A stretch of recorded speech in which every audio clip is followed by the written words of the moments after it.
Hello, my name is Connor, though online I go by the stage name of Tessellating Hexagons, or just Tess for short.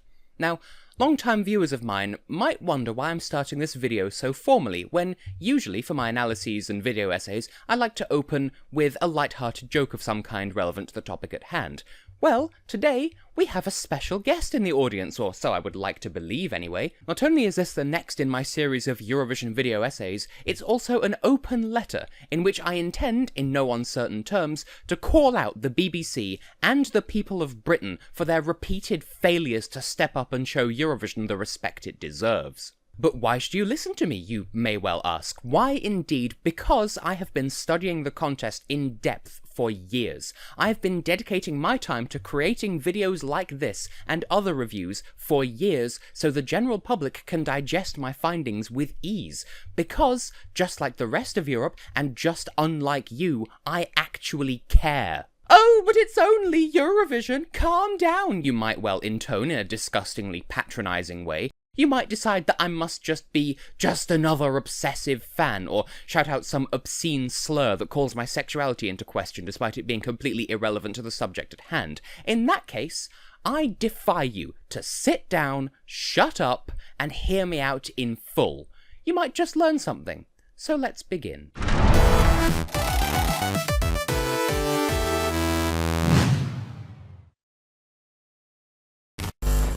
Hello everyone, I am Tessellating Hexagons, and for as strong of a proponent of the Eurovision Song Contest as I am, I would very much like to believe that I'm not some obsessed one-dimensional fanatic whose entire existence would lack any form of meaning without the contest. It's important to me that I make that distinction right out of the gate with this video, because I know how easy it is on the internet to find someone who has a strong opinion of something and desperately try to dig up something, anything, to try and discredit their stance, so you can laugh at them instead of making the effort to listen to what they have to say. Because thinking takes effort. It's so much easier to just be angry and offended by choice. For some perspective, I have an official qualification recognised by the UK governing body OCR that legitimises my studies of the contest to a standard equivalent to one British A-level. That's the highest level before university for any non-British viewers here. In addition to that, by the time most people see this video, I will have graduated university with a Bachelor of Arts honours degree in creative media production. Note, that is not media studies. It's not a MUC degree. This is media production. This is the degree that you get if you want to be a radio station manager or a TV producer or a BAFTA-winning director. I lay all of this out on the table, as I said, because in this video I'm aiming to address the BBC and the people of Britain directly, and I want to be taken seriously in so doing. So, before we go any further, let's take a look at the fast facts about the UK at Eurovision so we know precisely where we're starting from. Though ITV, known internationally as UKIB, or United Kingdom Independent Broadcasting, was responsible for their junior Eurovision participation in the early 2000s, the vast majority of Eurovision-related broadcasting in the UK is handled by the British Broadcasting Corporation, or the BBC for short, renowned for being one of the biggest, oldest and most prestigious broadcasting companies on the planet. At present, the UK's head of delegation is thought of to be Guy Freeman, although he actually left the BBC earlier this year, and the role was already split between him and Helen Riddell anyway. For the time being, it seems she will continue to hold the title until further notice. So, are these the people I intend to direct all of my anger at in this video essay? Goodness no! They aren't immune to any blame, certainly, but they shouldn't bear all of it. But I will come back to that. The UK made their Eurovision debut in 1957 with Patricia Bredin and the song All. It was rumoured that the UK had planned to appear in the 1956 contest too and simply missed the deadline for submitting the necessary paperwork, but that has since been debunked. Missing only the 1958 contest since then, the UK went on to be one of the most omnipresent countries in the entire contest, presently holding the record for longest unbroken streak of consecutive participations. Despite what you might expect, the UK is, in fact, also one of the most successful entrants in all of Eurovision history.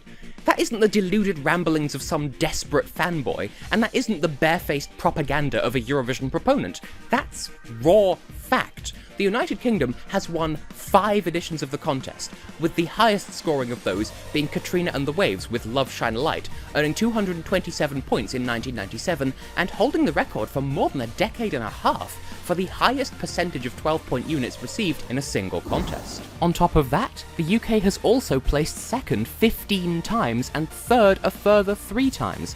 That alone would be good enough to put the UK at the top of the table if we were going by Olympic medal table rules, but it doesn't stop there. Of their 3 forays into the junior contest, the UK came back with 1 second place finish and 1 third place finish, as well as 1 outright victory thanks to Tetsuya Kumakawa in the 1989 Young Dancers, and a win in the Young Musicians by cellist Natalie Klein in 1994, plus another silver medal and 2 further bronzes in that competition. But by all means, tell me again how everyone hates us and we never do well. So that's all the cards on the table. We know my stance and we know what I'm up against. So the next reasonable step would be for me to flesh out exactly what I intend to do here to deliver what I want to get across. And I think the most straightforward way of doing that is to address the 3 main problem areas within British culture that caused this abrasion against the contest to begin with. Put simply, I believe that there are 3 categories of person in the UK, all of whom must shoulder the blame for the UK's outright toxic presence at the contest. Of the 66.5 million people currently living in the United Kingdom, everyone is at fault, with very, very few exceptions, and I only specify that much for the same reason that bleach adverts only claim to kill 99.9% of bacteria. There might just be that 0.1% of the population that I'm not thinking of here, and my ego would rather enjoy it if I left it ambiguous as to whether or not I'm just as much a part of the problem. But there are people at fault here, make no mistake. But let's focus on those 3 problem areas, shall we? Quite simply, the 3 problematic groups are the general public, the industry professionals, and the UK's Eurovision fandom. Over the course of this video essay, I'll expand on what I mean by those labels and identify exactly what problems they bring to the table. Everyone is at fault, like I said, no exceptions. I'm not singling anyone out here, I'm not discriminating. Everyone is at fault. And because everyone loves a good scandal, I'll save the juicier groups for later. So let's begin with the most obvious of the problem children, the public at large. You might look at me with scorn at this point. The general public of Britain? Really? Aren't they a woefully easy target here? Yes, and that's why I'm starting with them. Now, looking at the public as a category in its own right, as I laid out just now, adherents tend to fall into one of 2 subsets within this category. Either they view the contest with relative neutrality and act with absolute apathy towards the whole event, or they actively detract. They hurl empty insults about the contest at the slightest provocation. You just say the E word to them and they'll start shouting about, oh, political, geography, oh, cheating, no one likes us, all that nonsense. So yeah, the latter group tends to be the more xenophobic, homophobic, and just generally less educated and more judgmental, which actually makes the hyper-neutral, hyper-apathetic group the more desirable of the 2 categories here. That said, the neutral folk aren't innocent in any of this either. Instead of actively campaigning against the contest, they passively absorb and regurgitate the uninformed negative responses from the second group, and if they absorb enough of that negativity, they might transition into being a part of the active detractors, and that's a distinct danger. So, to address this problem, let's look at and debunk the nonsense that those haters spout whenever the contest is brought up to them. First of all, we can immediately strike out any statement that talks about England's failures at the contest. England participates as a member nation of the United Kingdom alongside Wales, Scotland and Northern Ireland. England does not participate at Eurovision any more than Kaliningrad does. That is, as a part of something bigger, not as a separate entity. Get educated and stop letting your obsession with football cloud your judgment. Now, that leaves us with a couple of small-minded fallacies. Let's start with the ones that have no basis in anything, like, nobody likes us, so they won't vote for us. 2 major problems spring forward from that immediately, but obvious though they are, these people tend to be so blinded by their own ignorance that it just doesn't occur to them. First of all, if that were true, how do you explain the UK receiving literally any points at all since the introduction of the televote? Or at all in Eurovision history for that matter?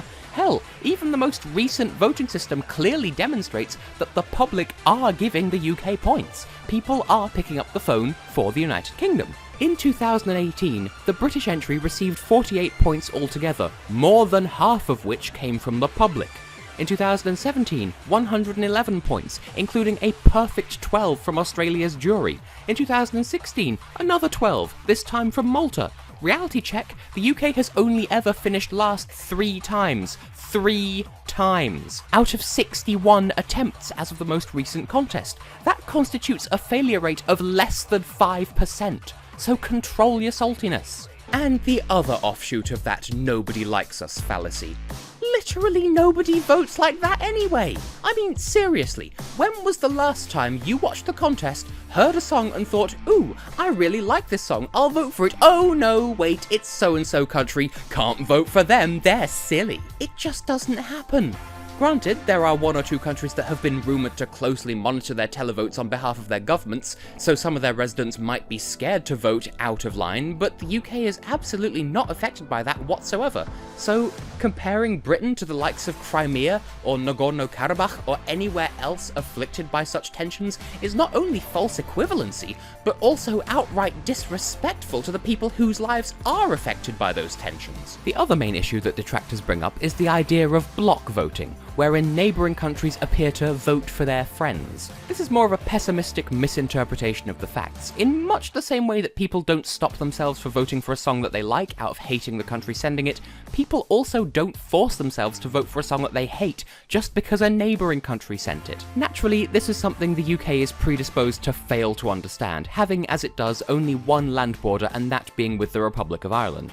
Outside of that, there are no countries close enough to share significant cultural capital with the UK. That is to say, Norway, Denmark, Germany, the Netherlands, Belgium, France and Spain are all substantially culturally distinct, rather than sharing in the UK's present-day cultural identity. This is important because it's shared cultural values that lead to this so-called neighbour voting.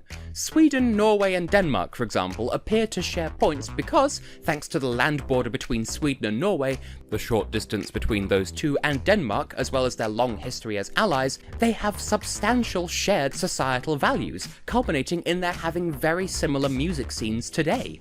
Similarly, former Yugoslavia spent years literally as one unified country, so after having dissolved, they're going to have a greater appreciation for each other's music than others would. It's not voting for your friends because they're your friends, it's voting for something that appeals to you, and if it's from a culture highly similar to your own, it's more likely to appeal to you than if it's from a culture highly foreign to your own. And given the UK's relative lack of neighbour cultures, so to speak, yes, that does put them at a slight disadvantage, but nowhere near as much of one as the detractors like to believe. However, it's not entirely the fault of the detractors that they hold these beliefs. Sure, they hold on to these beliefs and regurgitate them, but, well, we'll discuss where those came from in the first place later on. But there's also another problem that bars them from even wanting to correct their point of view, and that's the horrendous amount of gatekeeping that goes on within the UK's Eurovision fandom. Gatekeeping is defined as the act of taking it upon oneself to decide who does or does not have access to a community or identity. And anyone who's spent more than 5 minutes interacting with the UK Eurovision scene should already know exactly what I'm referring to here. However, I must make an important point absolutely clear here and now beyond any conceivable doubt. There are toxic individuals within the UK fandom who are also members of the LGBTQ+ community, and, in fact, given the competition's reputation and its celebration of diversity and of self-expression, it has become a cornerstone of British queer culture. My criticisms here are of the behaviour of these specific individuals and not of their sexual or gender identity. There's nothing wrong with being LGBTQ+. But there is something incredibly wrong with using that identity as a shield to deflect any and all objections to one's behaviours when said behaviours are irrelevant to that identity. In short, it's not homophobic to call someone out on toxic behaviours just because the person with those toxic behaviours happens to be LGBT. For example, let's take the audience of the UK's national final this year in 2018. Obviously, it would be wrong to generalise the entire audience, so I don't intend to do that. But the fact alone that there was not only audible but substantial, sincere booing at a joke to which the punchline is, "We're not going to show you Mons Zelmerlöw's penis," should tell you a lot about the sense of entitlement that some of these people have as fans of the contest, as if this largely male audience genuinely thought that that level of indecent exposure was ever on the cards in the first place, like they were actually disappointed to be told that no, we're not doing that. It almost comes across as, how dare you take away my God-given right to rub my sexuality in your face on live TV. This all ties back to the mindset of one generation that still treats being LGBTQ+ as if it's some kind of massively naughty personal scandal, and they treat their own non-heteronormativity as if it's some sort of hilarious, mischievous novelty. But society doesn't view it that way at all, because it's not. So it just comes across as attention-seeking over nothing, giving way, in turn, to a sense of entitlement to those levels of attention. And I must reiterate, this is not indicative of the behaviour of the LGBTQ+ community at all. This is just the actions of one very vocal subset who misrepresent the community as a whole.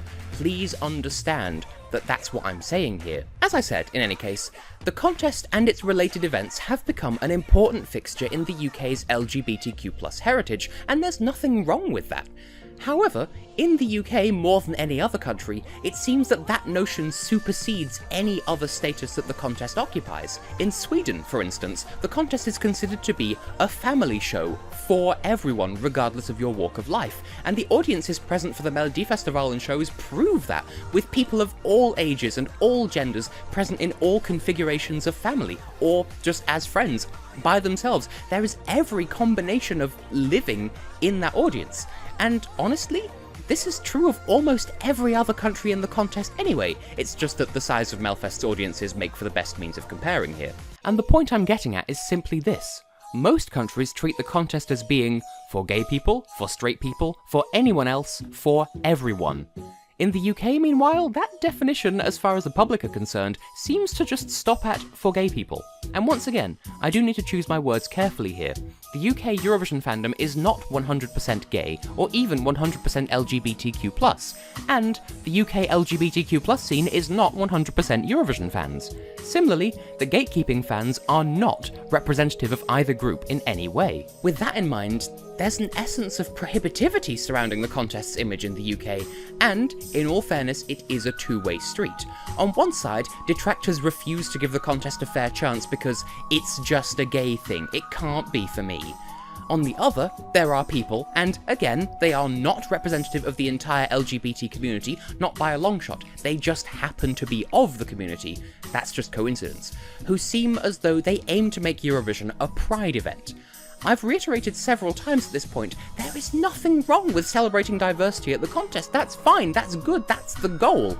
But for any outsider looking in, it may well seem as though, in the UK, the goal is to make the contest a Pride-exclusive event, to the point of actively turning away any non-LGBT or non-out and proud people from participating or otherwise enjoying the fandom. And that's not right. Turning someone away for being straight, or for not being out, or for not being part of a specific clique is not celebrating diversity. It doesn't stop there either. I've seen so-called superfans harassing musicians who are both for and against the contest, either attacking them for not wanting to participate, or criticising them for wanting to because their music isn't Eurovision. Hell, we had entirely too much of that this year alone, with the criticisms levelled against Hungary's metal band AWS, where the gatekeepers declared that metal isn't Eurovision. Newsflash, there's no such thing as isn't Eurovision. Again, celebrate diversity. What astounds me is that I've seen that go in the other direction too. I've seen, in the toxic cesspool that is some groups on Facebook, barbed comments about songs sounding too much like real music, to paraphrase the point. I've seen superfans criticise music because they think the charts and Eurovision should be two separate entities, and to you, I say you have missed the point of the contest by a margin so wide that all of human history has yet to come up with a unit of measurement to quantify it. In short, this is a classic case of a few rotten apples spoiling the whole bunch. The loudest voices that speak on behalf of Eurovision in the UK tend to fall in the middle of the Venn diagram of loud and proud LGBT individuals and loudly bigoted gatekeepers, and so those loud voices are what everyone associates with the contest in this country. Everyone is tarred with that single stereotypy brush, whether they're Eurovision fans or part of the LGBTQ+ community, and it's the fault of those loud superfans for being those negative voices, and the fault of the rest of the fans for doing nothing to stop them, or worse, actively supporting their behaviour. But I've ranted on several occasions about the fandom's gatekeepery tendencies before, and there's only so much I can say here without retreading familiar ground. The bottom line is, the fans are part of the problem here because they act so supremely entitled around the contest, whether regarding which genres are acceptable, or regarding what sort of person is or isn't allowed to be a fan, which in turn discourages the public from wanting to give the contest a fair shot in the first place. And that brings us to the third problem group of the bunch, the professional industry. I use that term to loosely group together the BBC, other broadcasters, and the higher-ups of the UK music scene, some of whom also happen to overlap with the first category of individual anyway. The general public are problematic for regurgitating and celebrating toxic beliefs, the fandom is problematic for perpetuating stereotypes and gatekeeping, and the professional industry is problematic for letting all of this happen in the first place, and allowing it to continue. Starting with the obvious, aside from doing nothing to assuage the public of their negative opinions, which they gained largely in the first place from their choice of commentators over the years, the BBC has a rather funny habit of hiding the contest away from mainstream viewing.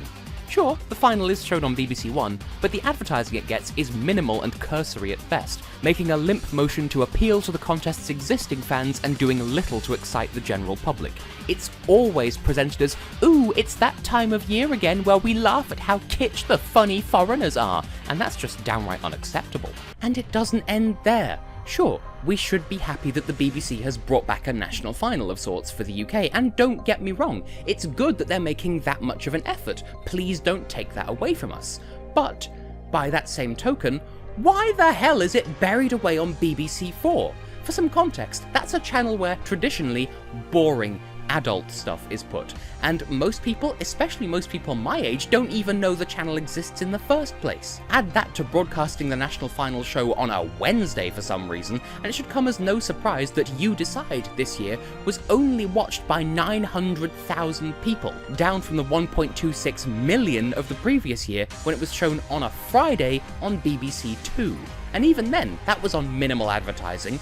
For scale, those two figures represent 4.8% and 6.6% of the market share respectively. This year's final, meanwhile, was watched by 6.9 million viewers on average, which is an improvement on the previous year's 6.7 million, but a catastrophic downfall from the 7.2 million of 2016, the 8.8 million of 2014, or the 9.5 million of 2011. Meanwhile, in Iceland, Eurovision's market share was 95.3%.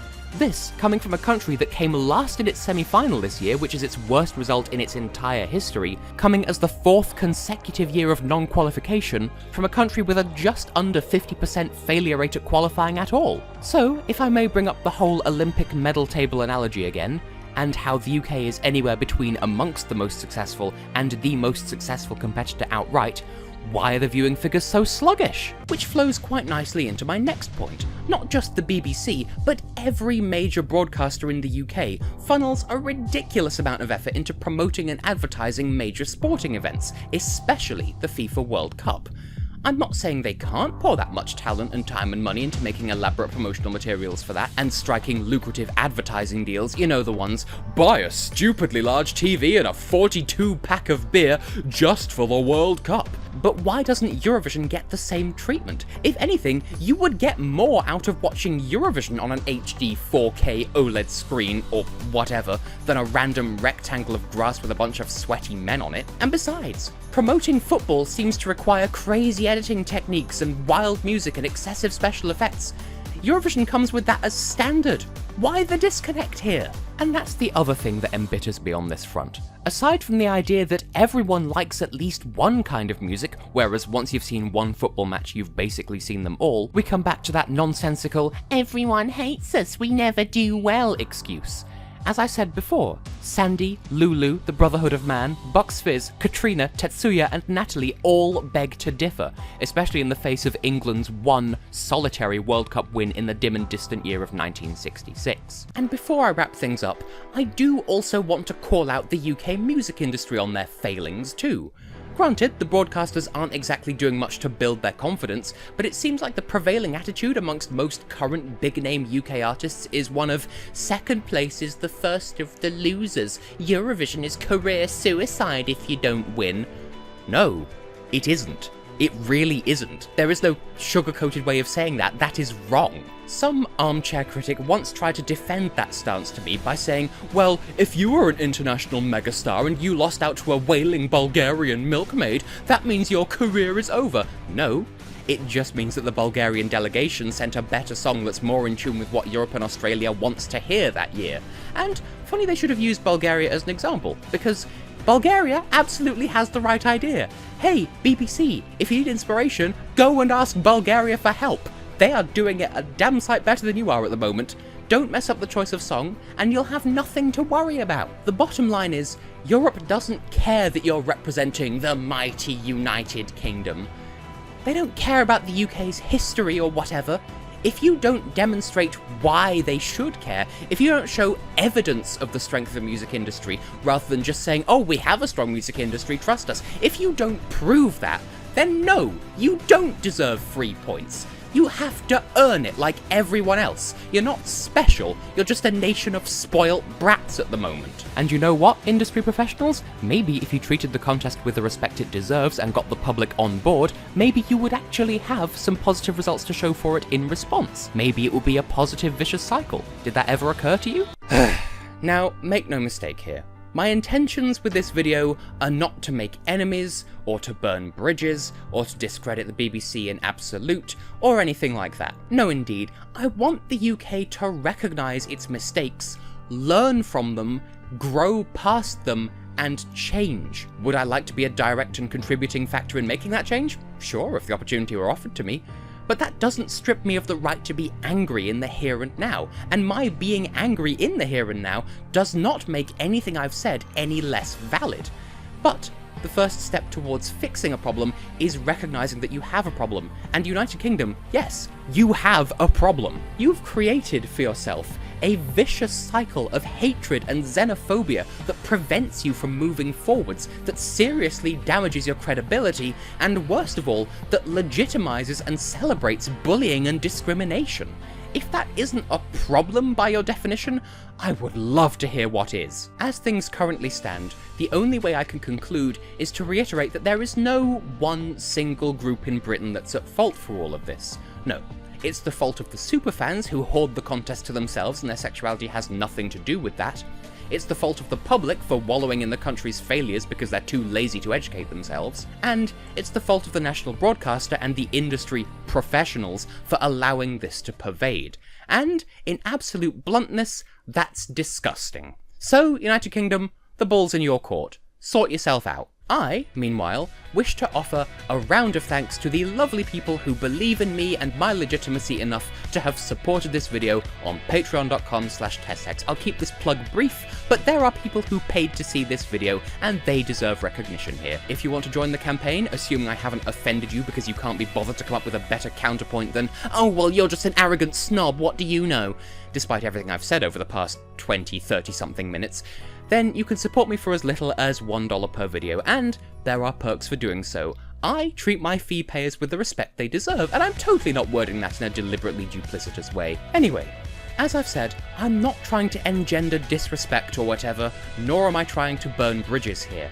I just want this yearly cycle of stupidity, xenophobia, and industry-legitimized bullying to stop. I have been, and will continue to be, Tessellating Hexagons, and BBC, if you want to talk, you know where to find me. Roll the end credits.